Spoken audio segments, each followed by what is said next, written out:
Merci à vous. Sans plus tarder, on va aller dans le livre de Jean au chapitre 5. Le thème que j'aimerais nous aborder aujourd'hui sera « Et si c'était notre faute ?» C'est une question. Si nos problèmes, notre misère, nos souffrances, si notre confusion, si tout ce qu'on peut connaître nous étant qu'enfants de Dieu, des choses qui sont contraires, des situations, des conditions qui sont contraires à la volonté de Dieu, qui nous arrivent, des maladies, des pauvretés, de tout ça, et si c'était de notre faute? Et si c'est nous-mêmes qui sommes la cause? Je ne dis pas que c'est une affirmation, mais c'est une réflexion.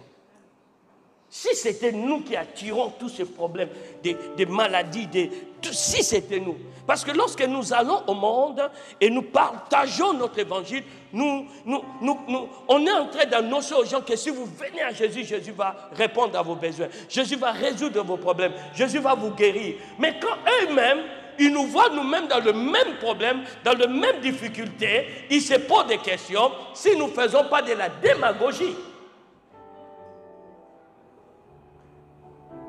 Et si c'était de notre faute? Est-ce que Dieu peut mentir à un homme?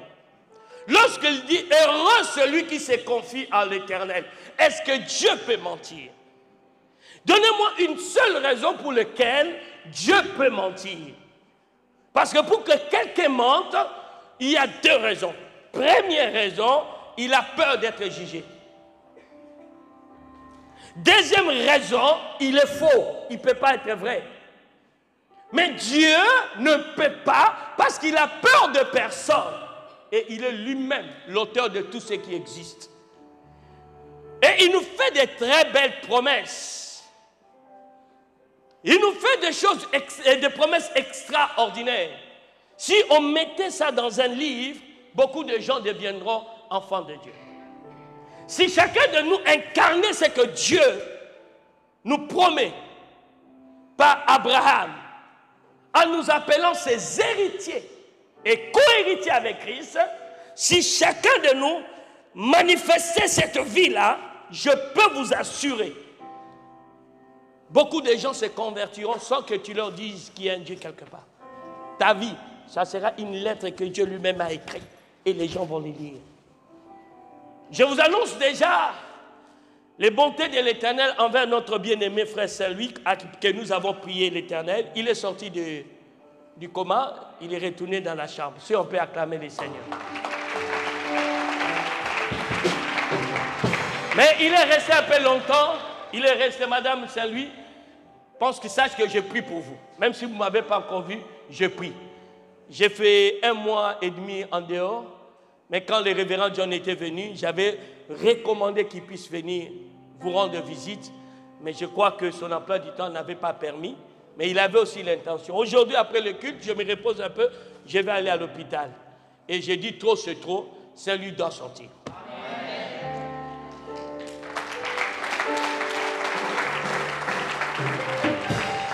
Nous allons essayer de résoudre un problème. Ce problème, c'est quoi? Pourquoi les chrétiens qui témoignent de Christ dans leur entourage et qui promettent aux gens qui ne connaissent pas Christ qu'en Christ il y a une vie meilleure, cependant eux-mêmes, ils ne connaissent pas quoi? C'est quoi une vie meilleure? Et la question que je me suis posée, et j'ai voulu partager avec nous, et si c'était de notre faute? Si c'était de notre responsabilité de nous retrouver dans des situations ou dans une vie aussi médiocre, misérable, qui ne donne même pas à nos propres enfants l'envie de se convertir, à nos proches l'envie de se convertir. J'aimerais nous dire quelque chose. Chacun de nous est un témoin. En d'autres termes, un échantillon de bonté de Dieu. Et c'est chacun de nous qui doit, par sa vie, montrer qu'en Christ, il y a une meilleure vie. Mais qu'est-ce qui se passe? Qu'est-ce qui nous empêche à être heureux? Nous allons lire un passage. Je l'avais déjà visité. On va aller jusqu'au verset 14. On y va. J'enseigne à partir du verset 1. Après cela, il y eut une fête des Juifs, et Jésus monta à Jérusalem. Or, à Jérusalem, près de la porte des brebis, il y a une piscine qui s'appelle en hébreu Bethesda, et qui a 7 portiques. Sous ces portiques étaient couchés un grand nombre des malades, des aveugles, des boiteux, des paralytiques, qui attendaient le mouvement de l'eau. S'il vous plaît, est-ce qu'on peut les relire ensemble? Le verset 3. 1, 2, 3. Sous ces portiques étaient couchés un grand nombre des malades, des aveugles, des boiteux, des paralytiques qui attendaient le mouvement de l'eau. On y va.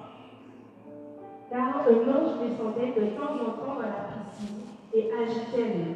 Et celui qui descendait le premier, après que l'eau avait été agitée, était guéri, quelle que fût sa maladie. Là se trouvait un homme malade depuis 38 ans. Jésus, l'ayant vu coucher et sachant qu'il était malade depuis longtemps, lui dit, « Veux-tu être guéri ?» Le malade lui répondit, « Seigneur, je n'ai personne pour me jeter dans la piscine quand l'eau est agitée. Et pendant que j'y vais, un autre descend avant moi. Lève-toi, lui dit Jésus, prends ton lit et marche. » Aussitôt cet homme fut guéri, il prit son lit et marcha. C'était un jour de sabbat. Les Juifs dirent donc à celui qui avait été guéri, « C'est le sabbat, il ne t'est pas permis d'emporter ton lit. » Il leur répondit, « Celui qui m'a guéri m'a dit, prends ton lit et marche. » Ils lui demandèrent, « Qui est l'homme qui t'a dit, prends ton lit et marche ?» Mais celui qui avait été guéri ne savait pas qui c'était, car Jésus avait disparu de la foule qui était en ce lieu. Depuis, Jésus le trouva dans le camp et lui dit, « Voici, tu as été guéri, ne pêche plus, de peur qu'il ne t'arrive quelque chose de plus. » Ok. Deuxième référence biblique, Ésaïe 2, verset 1 jusqu'à 4. Deuxième référence biblique. Et puis nous retournerons. Ésaïe 2, verset 1 à 4. Tu as trouvé?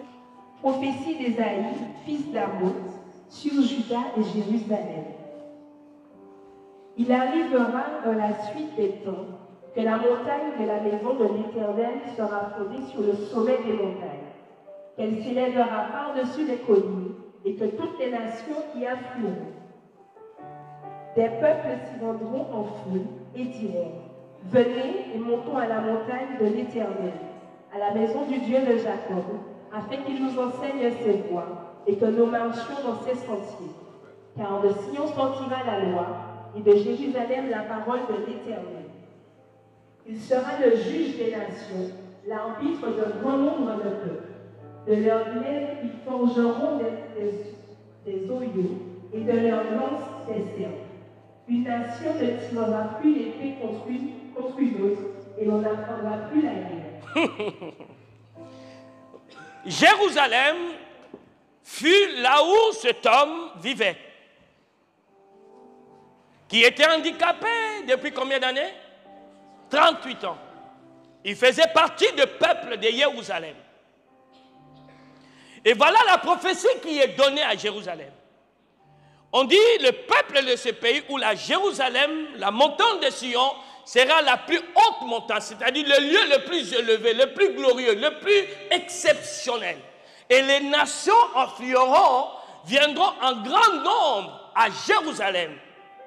Parce que la loi de l'Éternel sortira de là, et de Jérusalem, Dieu jugera et établira la paix, la sérénité, une vie apaisée sur la terre. Et aujourd'hui, ces paroles de l'Écriture doivent être accomplies au travers de l'Église de Dieu. Prenez l'exemple de cet homme qui est habitant de Jérusalem, qui est natif de Jérusalem, mais qui cependant vit à Jérusalem avec un handicap, avec un problème sérieux. Et la deuxième chose qu'on nous dit, dans notre premier texte, Jérusalem était fait pour la fête. Ceux qui montaient à Jérusalem n'allait pas pour s'apitoyer sur leur sort, mais allait pour festoyer. La Bible dit que c'était dans un temps où il y avait la fête, où Christ lui-même s'amena. Et quand il arriva dans cet endroit, là où les gens se réjouissaient, il y avait aussi un reste qui souffrait de plusieurs mots, pas d'un seul mot, mais de plusieurs mots. Et la Bible dit, ils étaient devant le portique du temple, qu'on appelle quoi? La Belle, hein? Écoutez, mais on nous dit qu'il y avait une piscine qui s'appelle Bethsaïda. Bethsaïda, c'est ça? Voilà, qui veut dire tout simplement maison de miséricorde. C'est-à-dire là où les gens doivent trouver miséricorde. Quand nous venons à l'église, nous venons pour trouver une miséricorde. Alléluia. Alléluia. Mais là où on trouvait la miséricorde, il y avait une personne qui a fait 38 ans dans un problème. Et Jésus vient maintenant guérir cette personne. Et quand il est guéri, il ne lui dit rien. Mais d'autres personnes commencent à le juger. Il dit, pourquoi tu te fais guérir aujourd'hui? J'essaie de vous illustrer la chose. Et comme on commençait à le chatouiller, à le déranger, il s'esquiva un peu et tout d'un coup Jésus vient. Il lui dit une parole qui est dit, va, ne pêche plus. Pourquoi il lui dit, va, ne pêche plus? Tout simplement, il a voulu nous donner un enseignement. Il dit, l'état de cette personne, la maladie de cette personne, vient du fait qu'il menait une vie de péché, malgré qu'il a été déjà racheté, désigné d'être un peuple élu. Mes amis, Dieu n'aime pas le péché. Que tu sois chrétien ou pas, que tu donnes la dîme ou pas, Dieu n'aime pas le péché. Jésus est venu dans le monde pour nous sauver du péché. Et lorsque vous et moi, malgré qu'on nous donne des avertissements, nous continuons à pratiquer le péché, bien aimé, la Bible nous montre clairement que le péché attire le jugement de Dieu. Dans le livre de Romains 3, verset 23, il nous est dit clairement, tous sont péchés et sont privés de la gloire de Dieu. Cela veut dire quoi? Le conséquent du péché, c'est la faillite. Le salaire du péché, bien aimé, c'est la mort. C'est la destruction de ta santé. C'est la destruction de ton mariage, de ton foyer. C'est ça, bien aimé, la force du péché. La Bible dit, l'aiguillon de la mort, c'est le péché. Ce qui amène les gens dans une vie misérable, dans une vie médiocre, dans une vie de complications, c'est le péché. C'est le péché qu'on ne te ment pas. Tu peux beau donner ta dîme, tu peux beau donner tes offrandes, tu peux beau prier, mais si tu ne prends pas la résolution de changer ta vie, rien ne va se faire. Dieu ne peut pas donner un cupide de millions. Dieu ne peut pas. Comment il va donner un cupide de millions? Il sait que tu es cupide. Tu es un pécheur. Ton péché, c'est la cupidité. Égoïste, c'est toi. Pourquoi Dieu va te le donner? Il sait que tu ne vas rien faire avec. Dieu ne peut pas donner à un impudique la gloire. Il ne peut pas lui donner, bien-aimé, une vie glorieuse. Parce que tu vas faire quoi? Tu vas que courir toutes les femmes, tous les hommes du monde. Il ne peut pas. Il n'est pas malade à ce point. Est-ce que toi, tu peux donner du poison à ton enfant? Mais pourquoi vous voulez que Dieu vous donne des choses qui vont vous éloigner de lui? À cause de notre propre nature, le ciel est fermé sur nous. Je m'essaierai dire quelque chose. Jésus ne vient pas seulement pour faire de nous des catholiques, des protestants, des évangélistes. Jésus vient de faire de nous des enfants de Dieu. Et la nature de Dieu, c'est quoi? C'est la sainteté. Un enfant de Dieu doit comprendre cette notion. La nature de Dieu, c'est la sainteté. Ceux qui sont devant sa face crient nuit et jour, Saint, Saint, Saint, et l'Éternel notre Dieu. Il est quand même dommage de voir nous les enfants de Dieu, destinés à une vie de gloire, titrés pour mener une vie magnifique, nous menons une vie misérable parce que nous sommes têtus. Nous sommes têtus, nous persistons, nous nous battons à rester tels que nous étions. Jésus n'est pas venu ôter ta malédiction, ôter ta maladie, mais il est venu ôter la chose qui te rendait maudit, malade. La chose-là s'appelle le péché. La chose-là s'appelle le péché. Et tant que l'Église, tant que les chrétiens ne comprendront pas cette vérité, vous allez nous fatiguer. Vous voyez, bien aimé, vous changez des églises, vous changez des pasteurs, mais vos problèmes ne se résolvent pas. Pourquoi? Parce que le vrai problème que vous devez régler se trouve en vous. Ça ne se trouve pas ailleurs. Il y a une différence entre une personne à qui on présente l'évangile et une personne qui est déjà dans l'évangile. Celui qu'on présente l'évangile, le Seigneur ne tient pas compte de ce péché. Le Seigneur veut seulement les sauver. Mais celui qui connaît déjà l'évangile, Dieu devient un père. Il a quand même des exigences. Permettez-moi de vous définir c'est quoi le péché. La Bible donne 3 définitions au péché. Le premier se trouve dans Proverbe 16, verset 4. Cette définition veut dire Dieu a fait toutes choses pour un but. C'est-à-dire toute personne qui mène une vie sans objectif vit dans le péché, dans le désordre. Il est prêt à embrasser tout métier, il est prêt à faire tout ce qu'on lui propose parce qu'il est sans objectif dans la vie. J'ai compris une chose, quand je me réveille le matin, j'ai déjà mon programme de la journée. Parce que je ne veux pas pécher contre l'Éternel. Toute personne qui mène une vie sans but pêche contre l'Éternel. Dieu t'a créé pour lui et non pour toi. Il t'a créé pour lui. Et le premier but pour lequel Dieu t'a créé, t'a établi, c'est pour représenter son règne, ou en d'autres termes, établir son règne, ou en d'autres termes, établir sa volonté sur terre. Et sa volonté que tout le monde soit sauvé parvient dans la connaissance de la vérité. C'est sa volonté. Quand vous n'accomplissez pas cela, vous avez manqué votre but et vous avez péché contre l'Éternel. La violation de la loi.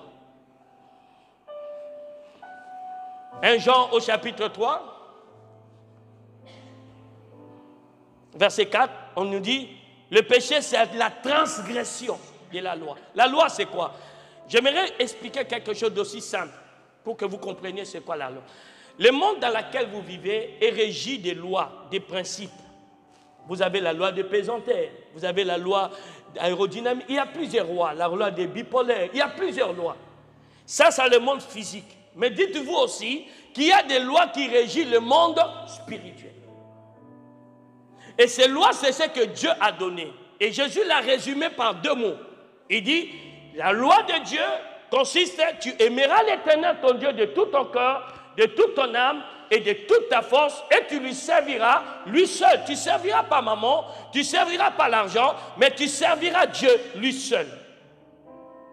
Et deuxième loi, tu aimeras ton prochain comme toi-même. Et lorsque toi, tu prétends avoir de l'amour du prochain, et tu peux ne pas saluer les gens dans une journée, dire bonjour aux gens, ni à tes voisins, tu pêches parce que tu violes une loi, tu n'aimes pas ton prochain. Lorsque tu peux passer du temps à vouloir à quelqu'un, à souhaiter du mal de quelqu'un, à parler de mal de quelqu'un, tu n'as plus marché dans l'amour, s'il vous plaît. Tu n'as plus marché dans l'amour. Tu as péché contre la loi du Seigneur, tu attires la malédiction et sur toi et sur ta famille. C'est la vérité. Vous devez être conscient. Et quand tu fais ces choses, tu assumes les conséquences qui vont avec. Tu assumes. Et troisième définition de la loi, on nous dit tout ce que tu fais sans conviction. En d'autres termes, une vie sans foi, c'est un péché. Quiconque qui est incrédule vit dans le péché. Et Jésus, le Fils de Dieu, est venu pour ôter ce péché. J'entendais quelqu'un dire Amen. J'entendais quelqu'un dire Amen. Pourquoi je donne ce message aujourd'hui? Parce que je suis fatigué de voir les âmes que j'ai chéries autant. Les fidèles pour qui je transpire, je gêne, je passe des moments parce que je veux que Dieu se manifeste dans leur vie. Continue à mener une vie toujours difficile. Pauvreté, maladie, célibat. Rien de tout ce qu'ils font, ça ne marche pas. Alors, à ce moment, on se dit, est-ce que c'est l'onction? Ce n'est pas le bon message que nous prêchons, c'est quoi? J'aimerais dire à une personne, Jésus n'a pas changé, il est le même hier, aujourd'hui et éternel. Lorsqu'il voit cette personne, il lui dit, tes péchés te sont pardonnés, va, ne pêche plus. Il veut lui dire ceci, le problème de ta maladie vient de ta vie que tu mènes. On va lire un passage dans la Bible, vous allez voir de quoi le péché est capable. Vous êtes dans Psaume 32, versets 1 à 5. Psaume 32, versets 1 à 5. Psaume 32, versets 1 à 5. De David antique. Heureux celui à qui la transgression est remise, à qui le péché est pardonné. Heureux l'homme à qui l'Éternel n'implique pas d'iniquité, et dans l'esprit duquel il n'y a point de fraude. Tant que je me suis tue, mes os se consumaient, je gémissais toute la journée. Car nuit et jour, ta main s'apesantissait sur moi. Ma vigueur n'était plus que sécheresse, comme celle de l'été. Verset 5. Cinquième verset. La personne tremble, pas cinquième. On y va. Je t'ai fait connaître mon péché, je n'ai pas caché mon iniquité. J'ai dit, j'avouerai mes transgressions à l'Éternel, et tu as effacé la peine de mon péché. Ok, voyez-vous, on nous dit, il y a le péché et il y a la peine. En d'autres termes, la punition, le châtiment, qui vient parce que tu vis dans le péché.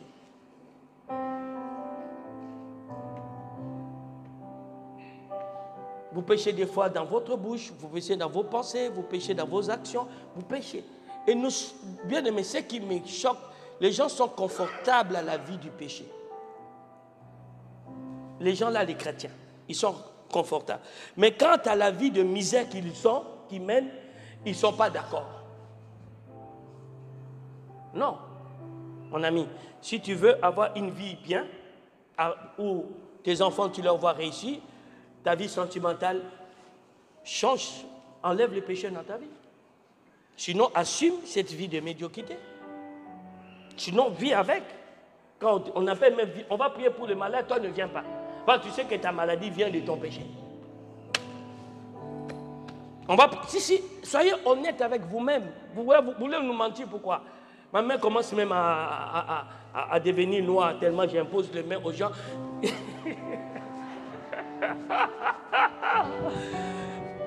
Écoutez mes amis, j'aimerais parler à quelqu'un. Je t'aime.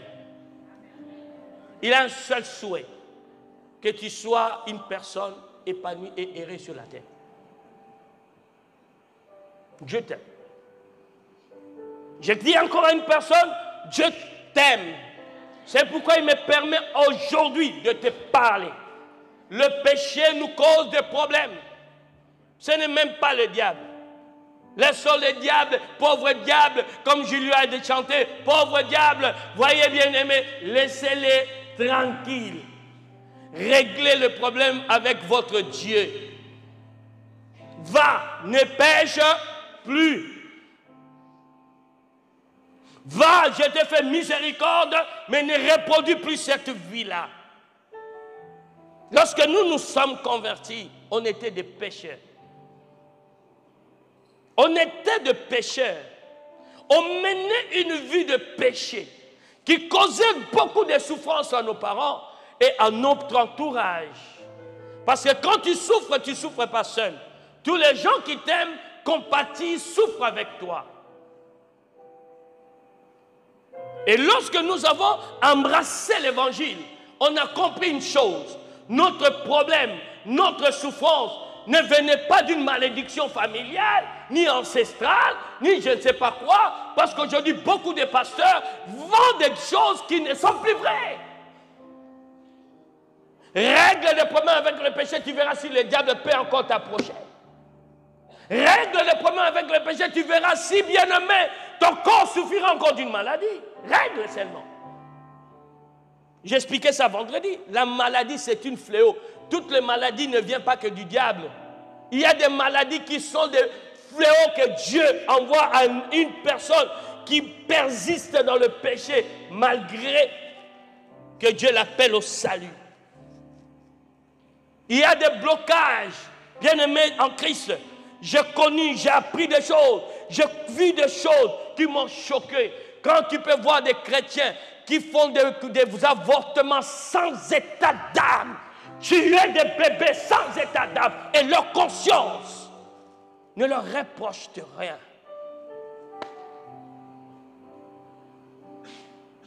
Dieu a dit, celui qui tue l'homme dans l'ancienne alliance mourra. Et tu vois ces gens prophétisent aussi. Dieu a dit, stop, arrête-toi, s'il te plaît.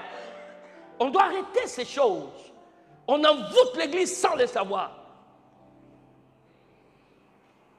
Des gens qui donnent des dîmes, mais l'argent qu'ils ont volé quelque part. Une fois, j'étais dans mon pays et j'étais dans le bureau d'un soi-disant grand pasteur. Et on discutait ensemble. Lorsque le Seigneur me dit de lui dire, homme de Dieu, les dîmes qu'on te donne, est-ce que tu veilles à savoir d'où ça vient? Ce ministre-là qui vous donne des dîmes, il le donne en volant, en maltraitant un peuple, et vous vous dites, nous sommes bénis. Vous n'êtes pas bénis. Vous participez à leur péché.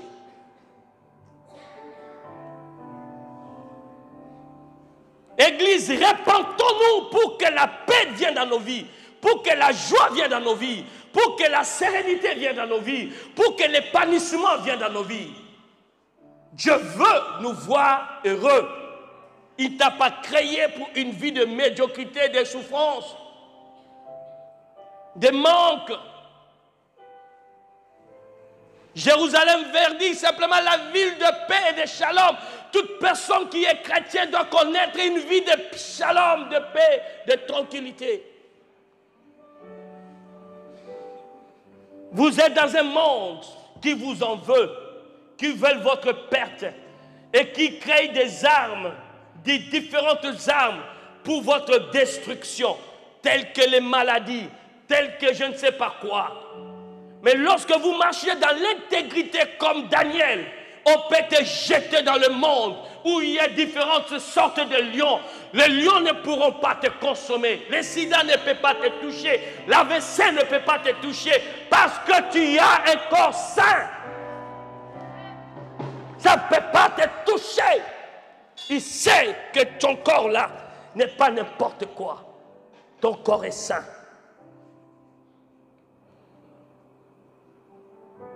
On doit arrêter de jouer avec notre vie. Elle est précieuse devant Dieu. Pour vous montrer que la vie est précieuse, savez-vous ce que Dieu a fait? Il a envoyé son fils mourir à ta place. Si la vie n'était pas précieuse, il n'aurait pas permis que son fils unique meure pour les pécheurs. La Bible dit, il est mort pour nos péchés. Et des fois, je me pose toujours les questions, les péchés que nous faisons, nous les retrouvons où? Pourquoi je me pose cette question? Parce qu'il a pris les péchés du monde. Donc, il avait déjà pris ton péché. Et comment toi, tu as fait pour récupérer ton péché?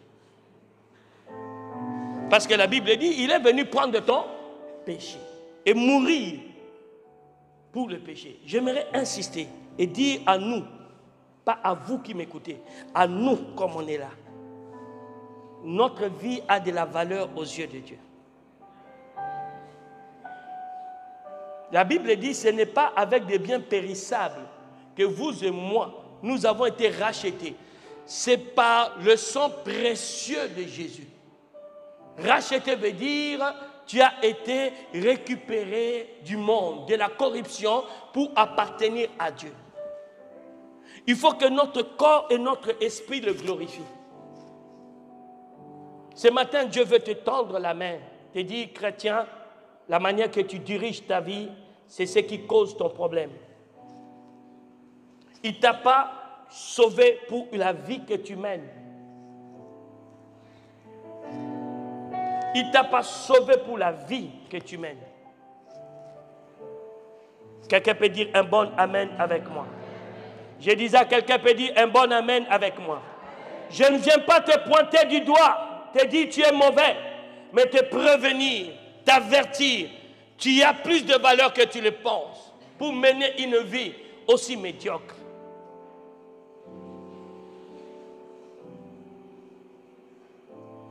Mais je n'ai pas encore réglé les problèmes du péché. Jésus a dit, pars, ne pêche plus. Comment nous pouvons plus pécher? Est-ce que Dieu peut nous demander quelque chose que nous ne sommes pas capables de faire? Quand Dieu te dit, ou dit à la femme, que tu seras mère, c'est parce que Dieu a rendu cette femme capable à concevoir. Dieu ne peut pas nous demander quelque chose s'il ne nous a pas donné la capacité de le faire. La Bible dit, notre capacité ne vient pas de nous-mêmes. C'est Dieu qui nous rend capables. Et s'il te dit, il t'a sauvé du péché et ne pêche plus, alors c'est impossible que tu ne pêches plus. Dis à celui qui est à côté de toi, c'est impossible que je ne pêche plus. Non, non, c'est impossible que je ne pêche plus. Tant qu'on vous dira, on vous parlera de péché et de ses conséquences, sans vous parler des stratégies que Dieu a mis en place pour que vous et moi, nous ne péchions pas, vous allez toujours continuer à pécher. Paul a dit ceci. C'est parce que je sais que telle chose est mal, c'est pourquoi je le fais. Cela veut dire, mon message ne s'arrête pas à vous dire ne pêchez plus. Mais mon message aujourd'hui, c'est vous montrer comment vous pouvez vivre sur la terre sans péché.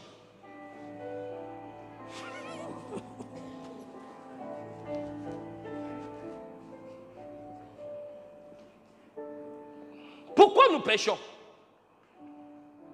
Pourquoi l'homme pêche naturellement? Qui veut savoir? Qui veut savoir pourquoi nous péchons naturellement? Qui ne veut pas rien savoir? Il voulait se mettre guéri aujourd'hui. Tu voulais rien savoir, être guéri seulement aujourd'hui? Convertis-toi. Pourquoi nous péchons? Permettez-moi, je ne peux pas fêter tous les passages de la Bible, ça nous prendra beaucoup de temps. Or, c'est un message évangélique. Amen.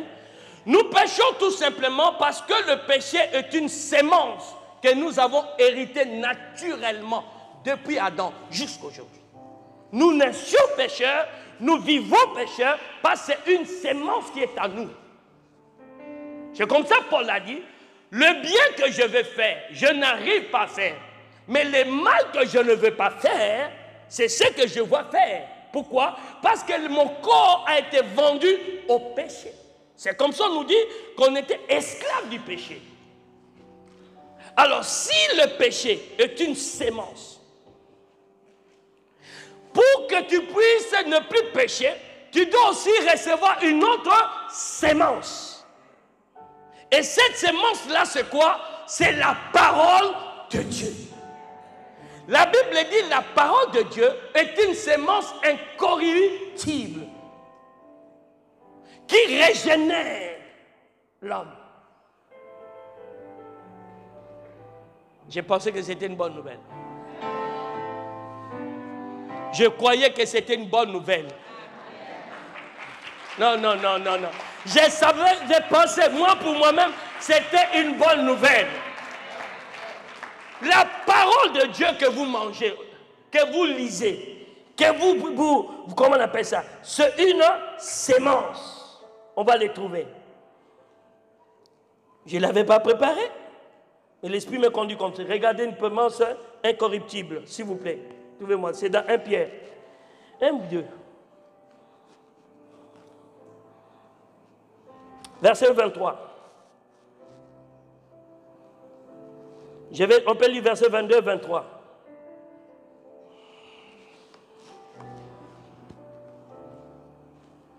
Pierre 1, versets 22 et 23.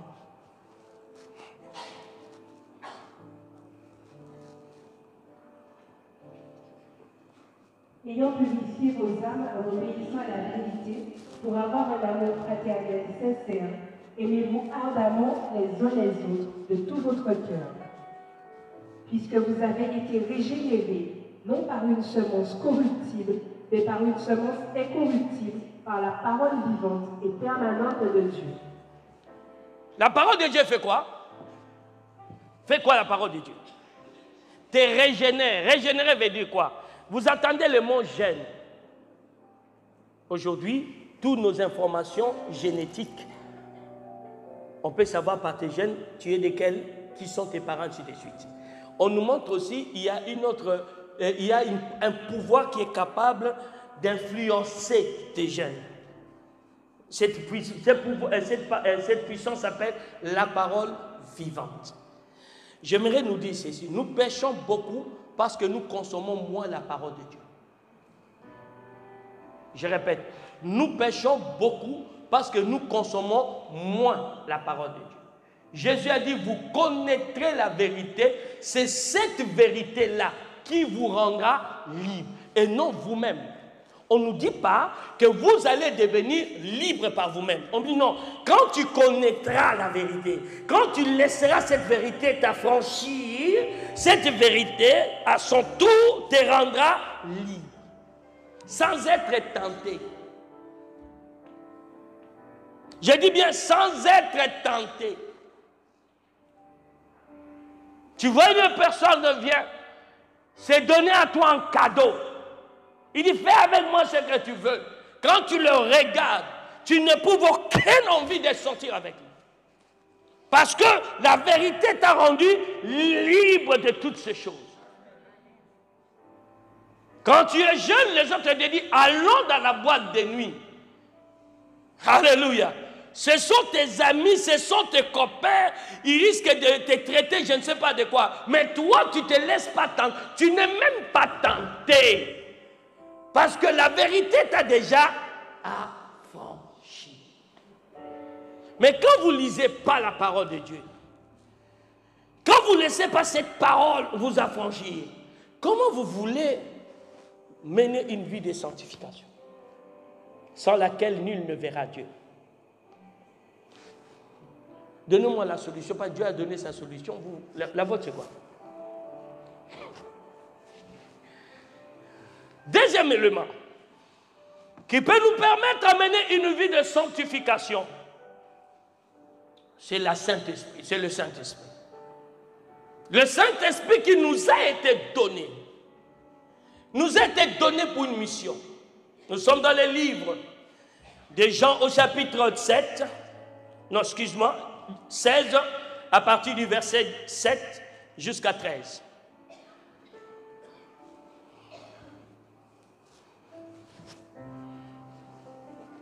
Si on peut les lire ensemble. Verset 7 à 13. Cependant, je vous dis la vérité. Il vous est avantageux que je m'en aille. Car si je ne m'en vais pas, le consolateur ne viendra pas vers vous. Mais si je m'en vais, je vous l'enverrai. Et quand il sera venu, il convaincra le monde en ce qui concerne le péché, la justice et le jugement. En ce qui concerne le péché, parce qu'il ne croit pas en moi. La justice, parce que je vais au Père et que vous ne me verrez plus. Le jugement, parce que le prince de ce monde est jugé. Ok, on va s'arrêter même là.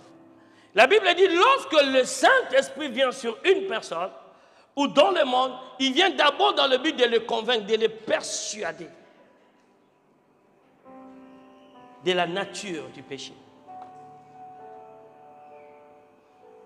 Il nous convaincra du péché. Je n'ai pas besoin que mon pasteur soit là. Moi, excusez-moi, je ne te suivrai jamais, maître, rester devant chez toi pour voir qu'est-ce que tu fais. Je n'ai pas le temps pour ça. Je te prête, je m'arrête là. Ton salut, c'est une affaire personnelle.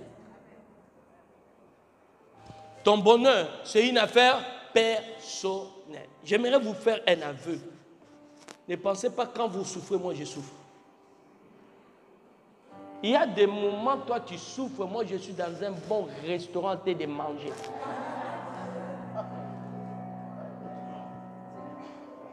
Et il y a un moment que toi, tu es dans la galère, tu ne sais pas comment faire finir tes mois. Moi, je suis à Toubana en train de manger. Ne nous associons pas dans notre vie personnelle. On n'est pas associés. Mais je voudrais t'apprendre comment je suis arrivé à avoir une vie aussi paisible. Si, ce n'est pas une invention.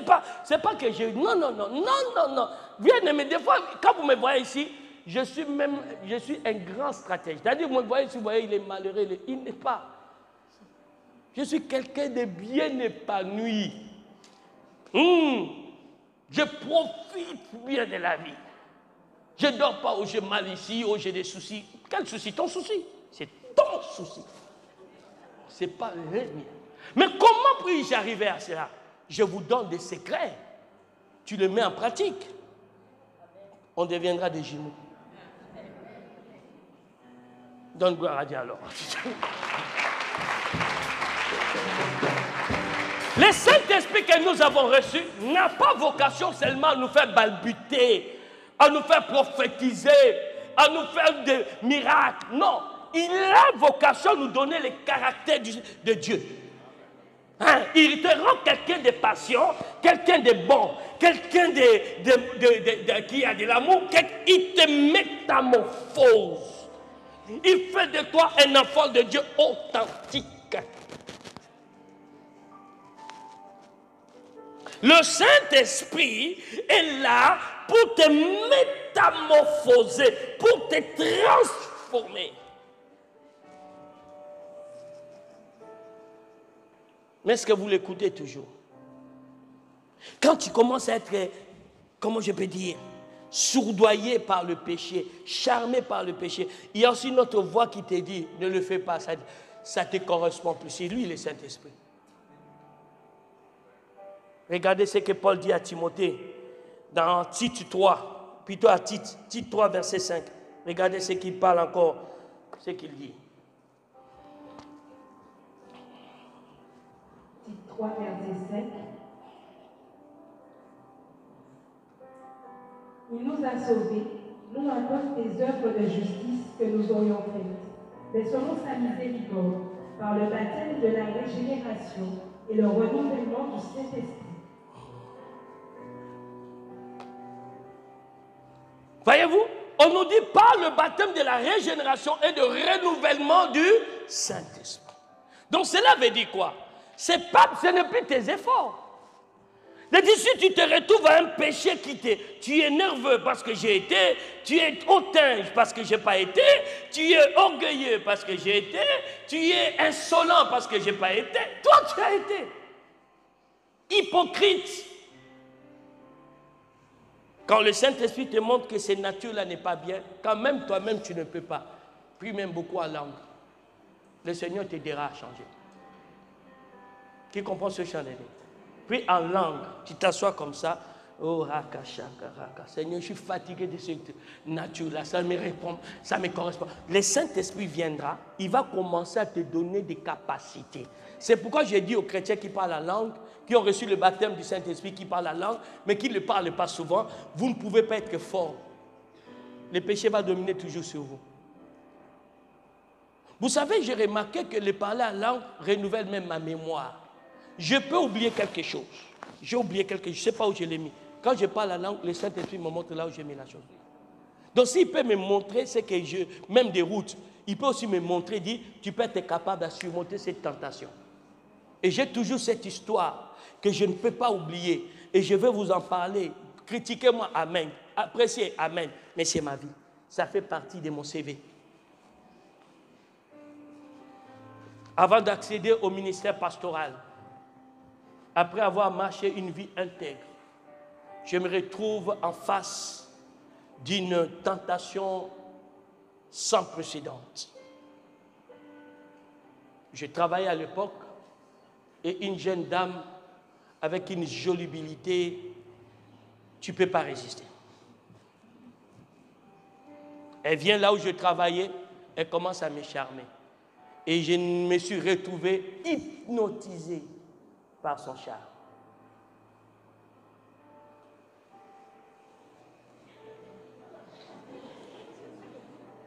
Mes amis, ces genres de femmes, tu ne peux pas les laisser passer.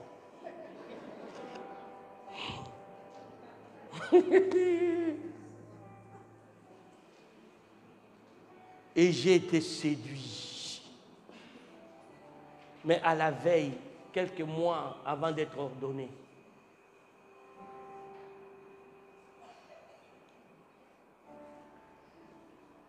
elle me donne rendez-vous.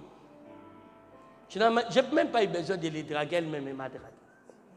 Donc elle est belle, une beauté, comme on voit actuellement dans des revues là, les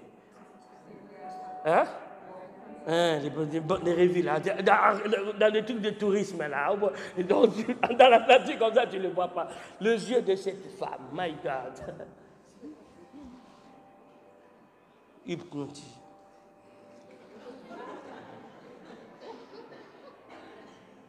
Et il y a des femmes comme ça, elles connaissent leur force. Hein? Quand elle fait ça, elle est tombée dans le piège. Écoute, la prophète, elle avait, oui.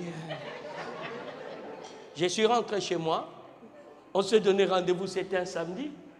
Je me suis donné rendez-vous. Lundi, je ne travaillais pas. J'arrive dans le train. Moi qui avais l'habitude, quand je rentrais, je lisais ma Bible. Premier signe. J'arrive plus à lire la Bible. Donc mes pensées sont déjà parties ailleurs. Là, on est samedi. Et je me suis souvenu tout de suite. Dieu m'a donné un paraclet. Et j'ai commencé à prier en langue. Au départ, tu pries en langue sans le vouloir. Mais tout d'un coup, il t'est saisi. Hein? Il t'est saisi. Il s'accapare de toi. Au départ, hein, c'est toi qui vas. Tout d'un coup, tu ne réalises pas. Tu fais tes voyages de Saint-Cyr jusqu'à Rambouillet et Pernon, là où j'habitais. Je descends à la maison. Dès que j'ouvre la porte, la prophétesse était là. Quand je la regarde, c'est comme si elle savait tout. Alléluia! Bien aimé, cette nuit-là, je n'ai pas pu dormir. Je suis rentré le soir, je n'ai pas pu dormir. Je l'ai réveillé. J'ai dit, il y a un problème là, tu dois prier pour moi. Je lui ai avoué mon péché, elle a prié pour moi. Le lendemain, on est parti à l'église, dans une église qu'on ne connaissait pas. Un prophète vient dans cette église et relate ma situation comme si elle le connaissait. Et c'est là qu'elle me montre maintenant, elle témoigne que c'était un ange des diables, que le diable avait envoyé pour m'empêcher d'accéder au ministère. Vous ne savez pas comment le diable fait pour vous empêcher à être utilisé par Dieu. Et vous tombez naïvement, pour un plaisir de 2 secondes. Vous savez, l'orgasme, ça prend combien de secondes? Mais ça gâche toute une vie. Je vous assure, ça gâche toute une vie. Tu cries Alléluia, personne n'entend Alléluia. Mais après, tu perds beaucoup, même tes nombres d'années ont baissé. Et tu restes là, tu dis, Seigneur, je n'ai pas de chance. Je donne ma dîme, je fais tout. Pourquoi l'apôtre ne prophétise pas pour moi? Mais Dieu sait que votre connexion n'est plus bonne. Qui a compris ce que je vais dire? Et dernier point, pour finir. Dernier point. Votre conscience. Savez-vous que votre conscience joue contre vous? La plupart du temps, la conscience joue contre vous. Alors dans 1 Jean 3, et j'ai dit combien? 1 Jean 3. Excusez-moi, je vais vous donner des secrets pour ne plus tomber dans le péché, ok? Voilà. Nous allons commencer par le verset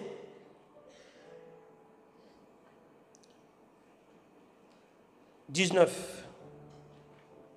1 Jean 3 à partir du verset 19.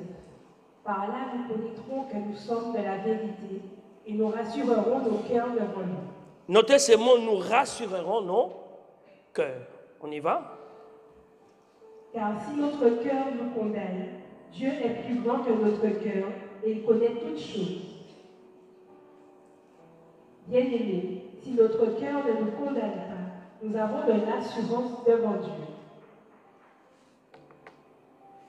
Quoi que ce soit que nous donne Dieu, nous le recevons de lui, parce que nous gardons ses commandements et que nous faisons ce qui lui est agréable. Troisième point, c'est votre conscience. On dit, la conscience, elle peut te condamner. Vous savez, quand vous fautez quelque part, la première chose que vous allez ressentir quand tu es un enfant de Dieu, la culpabilité. Ça vous est déjà arrivé? Si tu as déjà arrivé, lève tes mains. Et cette culpabilité ne vient jamais te valoriser. Vient plutôt te condamner. Vient plutôt te rabâcher. Vient plutôt te faire tomber plus bas. Et aujourd'hui, j'aimerais te dire, ne te laisse pas tomber dans la culpabilité sur le piège du diable. Ce ne sont pas tes remords que tu as ressentis quand j'ai parlé qui vont te sauver. Non, non, non, non. C'est ta repentance. Je vais vous expliquer c'est quoi la repentance. Amen. Mais suivez-moi d'abord. L'arme fatale du diable contre les chrétiens, c'est l'accusation. Il t'accuse à toi-même, tu es mauvais, tu ne mérites pas à prendre la Sainte Seine. Il te culpabilise. Et quand toi tu viens à l'église, on le voit même, tu t'habilles plus comme d'habitude, parce que dans ton âme intérieure, tu es déjà mort. Et malheureusement, il a aussi mis dans l'église ses serviteurs. Et ces serviteurs-là, ses servantes, comme ils ont su ton problème, ils commencent encore à t'accuser. Je l'ai vu, il est tombé, il a fait telle chose. Alors toi, tu t'incrimines, tu te sens moindri, ainsi de suite. Là, il a déjà touché ta conscience. Il t'a culpabilisé. Mais malheureusement, la culpabilité amène à la mort. Rappelez-vous de Judas. Il s'est repenti. Il a fait quoi? Plus tu te culpabilises d'un péché, plus tu vas le faire toujours.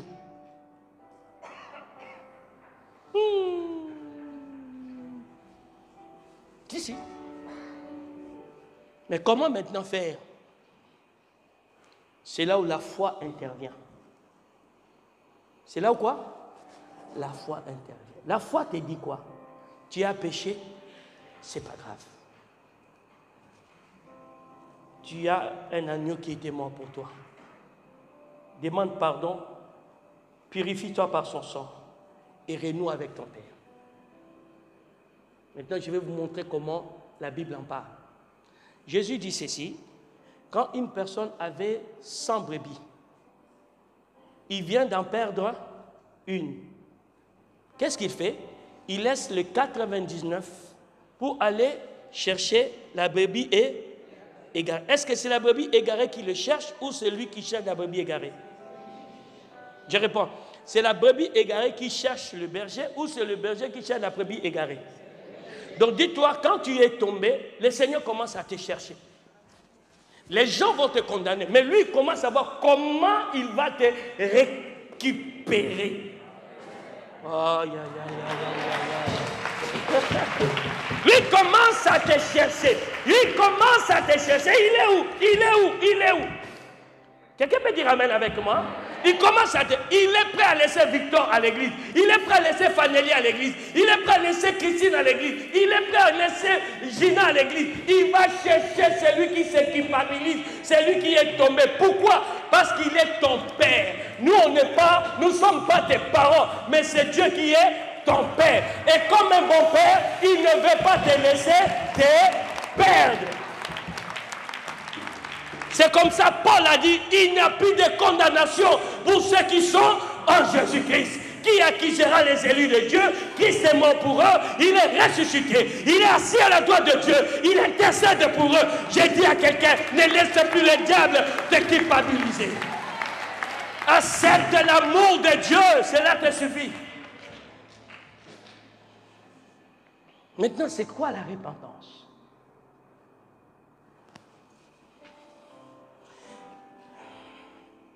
La religion nous prêche la repentance comme le fait de demander pardon à Dieu. Or, en réalité, non. C'est le fait de changer ta conception, ta manière de voir Dieu. Quelle est la manière de voir Dieu que nos parents et nos pères nous ont montré? Ils nous ont montré Dieu, un Dieu qui punit. un Dieu qui fouette, un Dieu qui détruit. Et les exemples, on te donne Sodome, Gomorrhe, quoi encore? On nous montre seulement là où Dieu a fait mal. Mais aujourd'hui, on nous montre peu ce que Dieu a fait pour sauver le pécheur.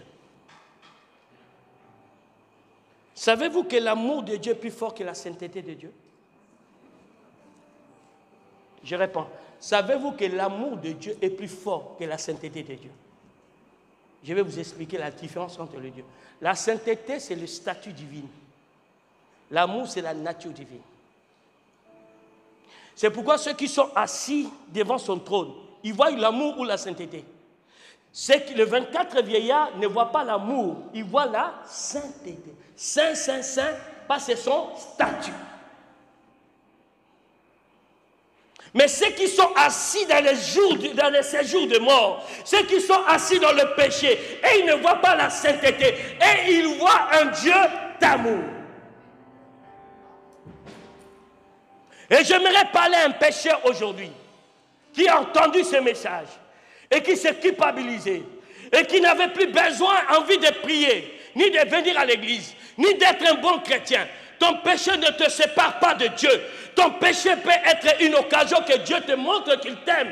Et quand tu comprendras le reste, tu vas devenir meilleur. Dieu t'aime. C'est à cause de cela qu'il veut que tu changes de comportement. J'aimerais que vous courbez vos fronts. J'aimerais prier pour des personnes aujourd'hui qui ont réalisé au travers de ce message qu'ils sont faibles face à un caractère, face à un péché. Et ce péché ouvre des portes que le diable profite. Mais parce que tu sais que tu es un enfant de Dieu et que Dieu t'aime, il peut te sauver aujourd'hui. Je vais compter jusqu'à 7. Cours vite pour que je prie pour toi et Dieu te donnera la force par le Saint-Esprit de vaincre ce péché-là. Quel que soit le péché, je vais compter jusqu'à 7. Tu viens vite devant. 1. Celui qui m'a empêché de commettre le bêtise, il va t'empêcher de commettre ce mauvais acte. 2. Celui qui m'a empêché de continuer dans le monde, il va le faire comme il a fait pour moi. 3. Celui qui m'a empêché de vivre comment on appelle ça, de débauche, il va t'empêcher aujourd'hui à mener la vie de débauche. 4. Celui qui m'a libéré de la colère, de la nervosité, de l'irritation, de la violence, aujourd'hui il va le faire pour toi. 5. Celui qui m'a changé la nature, qui a fait que je sois quelqu'un de bien, il est capable de faire de toi quelqu'un de bien. 6. Celui qui m'a pardonné de tous mes péchés, même ceux qu'aucune personne connaît, mais lui connaît, il est capable de pardonner tous tes péchés. J'ai dit pour la dernière fois, 7. Vous allez lever le main. Croyez-moi, votre foi aujourd'hui va vous donner la force de triompher sur la force du péché. Le péché n'est pas la dernière force. L'amour de Dieu est la force la plus puissante qui sauve tout le monde. Alléluia. Levez le main s'il te plaît. Ferme tes yeux.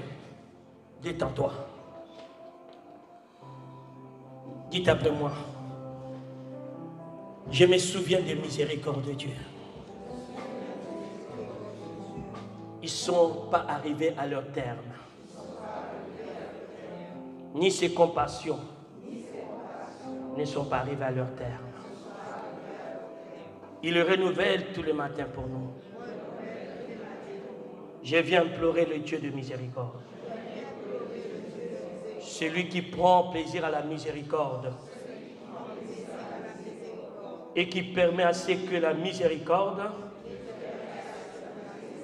puisse triompher du jugement. Comme un misérable, comme Bartimée, je crie à Jésus, Fils de David, aie pitié de moi. Jésus, fils de David, sauve-moi. Fils de David, aie pitié de moi. Fils de David, sauve-moi. Aujourd'hui, délivre-moi de mon péché. Car par toi, il m'est révélé l'amour de Dieu, la compassion de Dieu, la miséricorde de Dieu, la faveur divine. Je la reçois comme un don qui me permet de dominer, de régner sur le péché. Sur le péché, je reçois par la foi, au nom de Jésus-Christ, le don de la justice et l'abondance de la grâce pour régner sur toutes les forces du péché, du diable, de la culpabilité, de la condamnation. Au nom de Jésus, toi péché, je brise ta force dans la puissance du Saint-Esprit. Au nom de Jésus, j'ai reçu Jésus dans ma vie. Par conséquent, je suis né de nouveau. J'ai la capacité de manifester la vie de Dieu. Je te condamne, toi le péché. Je te condamne, je te détruis. Au nom de Jésus, au nom de Jésus, au nom de Jésus. Tu as ta main droite levée. Tu dis après moi, dans le nom de Jésus, aucun péché ne régnera encore dans ma vie. Car le problème de mon péché a été réglé sur la croix de Golgotha. Dans le nom de Jésus, les conséquences de mes péchés ont été réglées à la croix de Golgotha. L'acte dont l'ordonnance me condamnait. L'acte dont l'ordonnance me condamnait. Qui suscitait contre moi a été cloué à la croix. Par conséquent, je ne dois plus subir les conséquences de mes fautes, quel que soit le péché. Je ne dois plus subir les conséquences de mes péchés, car il est écrit, le salaire du péché, c'est la mort. Mais, le don gratuit de Dieu, le don gratuit de Dieu, c'est la vie éternelle. C'est la vie éternelle que j'ai reçue par ma foi en Jésus-Christ. Au nom de, au nom de, au nom de, au nom de.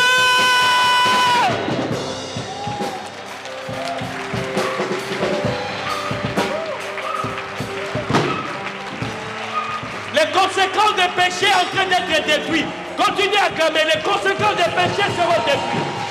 Les conséquences des péchés seront détruites jusqu'à la racine.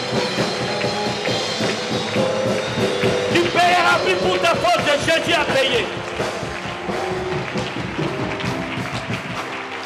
Au nom de... Fantastique. Que Dieu te bénisse. C'est ça l'évangile, hein? Elle nous révèle l'amour de Dieu. Toute personne qui te donne l'évangile, qui te révèle l'affaire, rejette cet évangile. L'évangile doit te révéler l'amour de Dieu. Il condamne le péché, mais il ne condamne pas le pécheur. Et aujourd'hui, vous allez voir, beaucoup de problèmes du péché seront réglés. Moi, je crois que personne par lui-même peut marcher dans la sanctification. Mais il dit, je suis l'Éternel qui te sanctifie. Et aujourd'hui, le manteau de la sanctification t'est donné. Quelqu'un peut dire amen avec moi. Ne te vois plus comme une sale personne. Vois-toi comme une princesse. On va s'arrêter là pour aujourd'hui. Vendredi prochain, n'oubliez pas, nous sommes les premiers. C'est une journée des jeunes. On est déjà en programme des jeunes. Alléluia. À 19h, nous sommes là pour la dédicace et la prière. Et nous allons développer vraiment beaucoup sur l'épanouissement.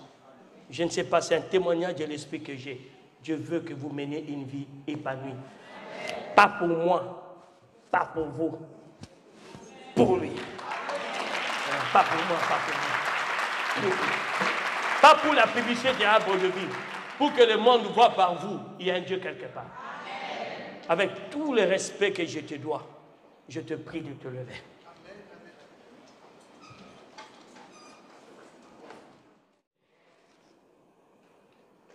Dites après moi. Par mon affiliation à Abraham, je suis héritier de la bénédiction de l'Éternel qui enrichit, que Dieu ne le fait suivre d'aucun chagrin. Par conséquent, la paix, la faveur, la joie, le succès, la réussite, la bonne santé font partie de ma bénédiction. Et ils seront mon partage tout au long de ma vie, dans le nom de Jésus-Christ. Tu peux dire trois fois Amen. Soyez bénis. Passe une bonne semaine.